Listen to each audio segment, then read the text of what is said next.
viral pneumonia has hit central China's Wuhan city. Authorities have reported 27 cases in total.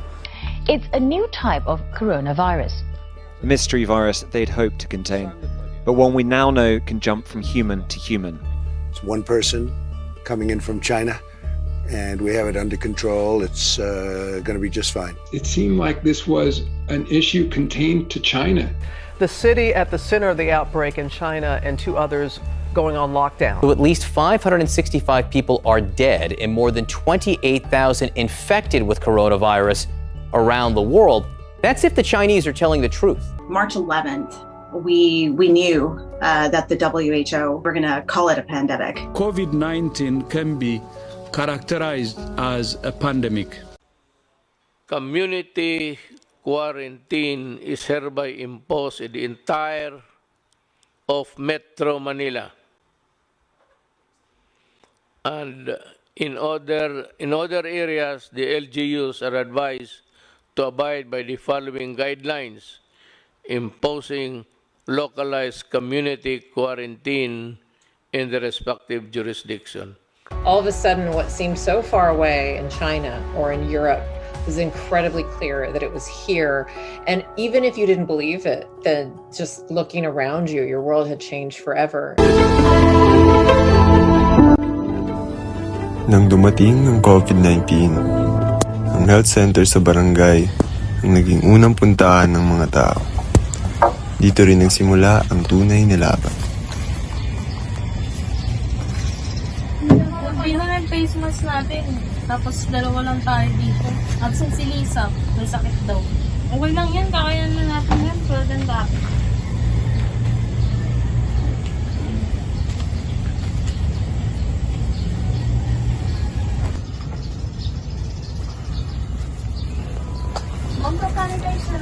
Madalas kapos sa staff at gamit, pero araw-araw pa rin pumapasok ang ating masisipag at mararangal na nurse upang tumulong.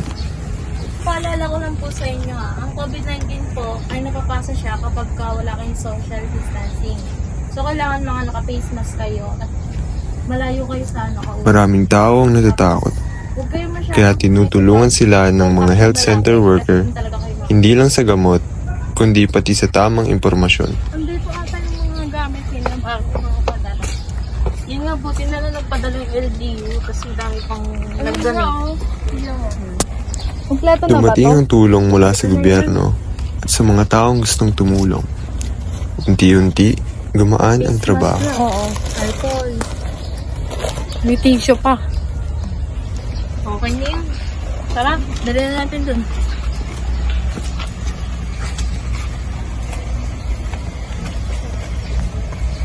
More than 60 million Filipinos have been forced to stay at home after President Rodrigo Duterte declared a national health emergency a few weeks ago.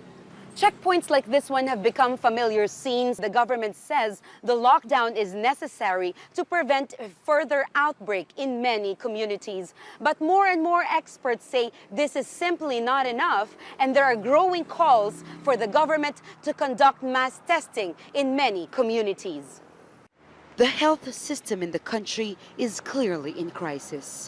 Most hospitals are full, and the number of health workers dying from the virus continues to rise.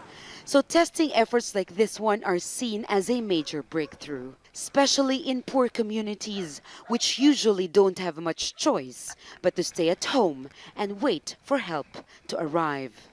There is hope for deliverance, they say, from their collective anguish.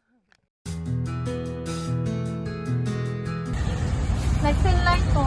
Pasok lang po. Huwag po kalimutan mag-sanitize.